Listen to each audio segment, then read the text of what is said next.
I typically just like sport bikes when I'm out on the track. Call me Tito, but I just want to be comfortable when I'm riding a motorcycle on the road. Yes, I know there are a lot of people out there who ride sport bikes on the daily, but I just can't do it. In the Philippines, these smaller displacement sport bikes have been plying the roads aplenty for a very long time. What we have here is a bike that could give the more famous MCs from the Japanese Big Four a run for their money. This is the CFMOTO 300SR. It's time to go beyond the ride.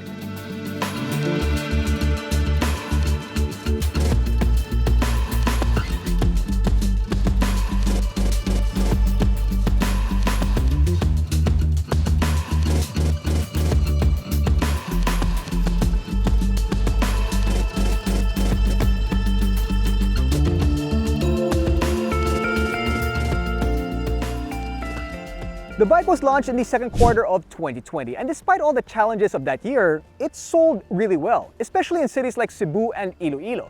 Maybe because people who were buying the bike looked at the 150cc class, the entry-level sport bikes, and then realized, wait a minute, 300cc's.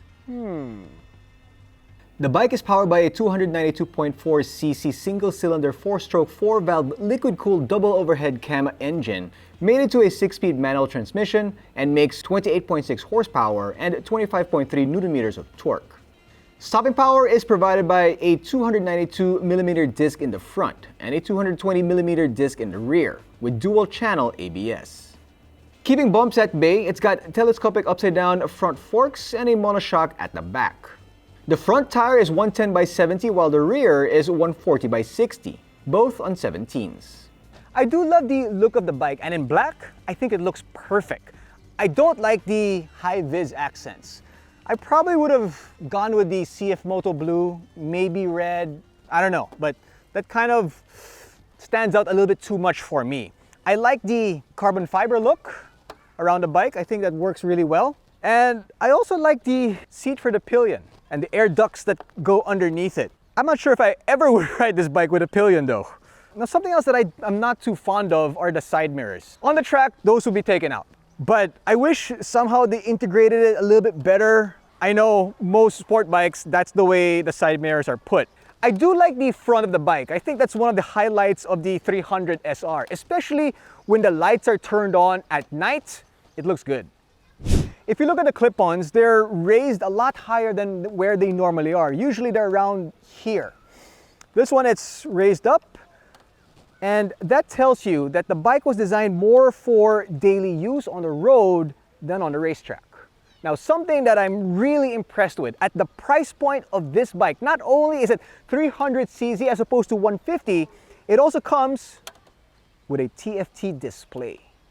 That's impressive. The TFT displays usually come with bikes about twice the price of the 300SR.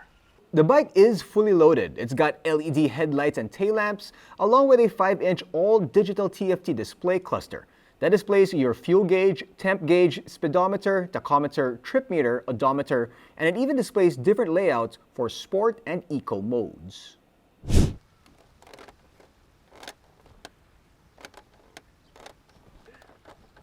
What is that? What? Oh yeah! The fuel tank capacity is 12 liters and the curb weight is 165 kilograms, which is pretty light. The seat height is 780 millimeters. I am 5'6", and that is the situation. No problem at all. Even Kako could flat foot this bike. Let's do a quick sound test.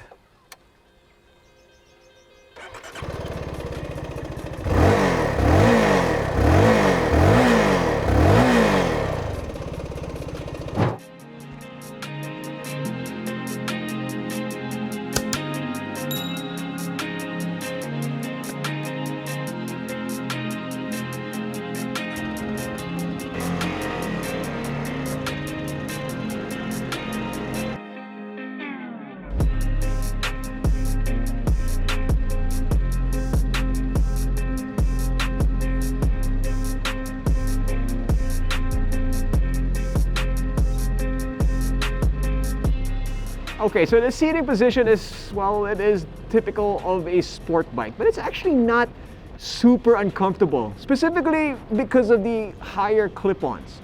Because the clip-ons are raised, you don't feel as much weight on it on your wrists as with other sport bikes, which I appreciate. The seat, well, it's not very comfortable, but hey, if you're on the sport bike, you don't expect it for comfort, right? That's not the reason why you're riding these type of bikes. You're riding it because of, well, the looks of it. It does look very menacing on the road. And of course, the feel of riding a sport bike. You don't ride a sport bike because of its comfort.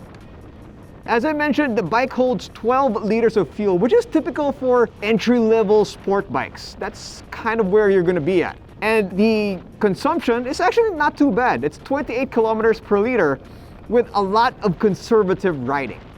When I see my reflection in the cars while I'm riding the bike, I think that the look of this bike reminds me of the European sport bikes more than the Japanese Big Four. It's a little bit more curvy and less pointy. The switches, they feel pretty nice to use. They don't feel like the other switches typically on entry-level sport bikes, especially some in this price range. I have to say that the TFT is the highlight of this motorcycle. I mean, you really don't get a bike in this price range with that type of technology. You can even pair your phone with the bike for some supplementary information through the TFT. So it does kind of react like a typical sport bike. You just twist a little bit and you're going. But it's not as sporty as it looks. You can be hunched down in the tuck position, or you can be a little bit more upright. So you know that this thing is easier to commute with on the daily than other sport bikes out there. Honestly, the bike doesn't sound great at low speeds, but when you're at high RPMs, it does sound pretty nice. The power is nice and linear. Plus, it can reach about 100 kilometers per hour fairly quickly. It has torque down low for when you're stuck in traffic, and that is very useful. Maxing out, we were informed that this bike can go 150 kilometers per hour. So honestly, we didn't get to take it on the expressway, so we couldn't really tell you if that is very accurate. We also can't tell you how it does on the track. The purpose of this video is to see if this sport bike is okay to be used on the daily in city-like conditions. The bike does handle well. You can feel confident in the corners. It's great to ride this bike around, to be honest with you. It's got good ergonomics, light chassis, and the brakes work really well. Now, the rear brakes are a little too strong. Usually I like rear brakes with some bite. This one has a little bit too much bite. CFMOTO claims that this is a dailyable sport bike. That's the whole purpose of this video. We want to see how dailyable this bike really is. And the truth is, you actually could ride this bike on the daily. It's light, low to the ground, and it has good amount of usable power. It doesn't run too hot. It does get warm in traffic, but not excessive. The thing is though, you might want to do a few back exercises or stretches before you get on the bike and after you get on the bike. So we didn't take this bike on the racetrack, but we know some people who did. And they were telling us that it works wonders on the track. It does super well, a lot better than you might think. And they also told us that it makes a sort of relatively beginner motorcycle rider feel like a veteran when you're riding this thing on the racetrack.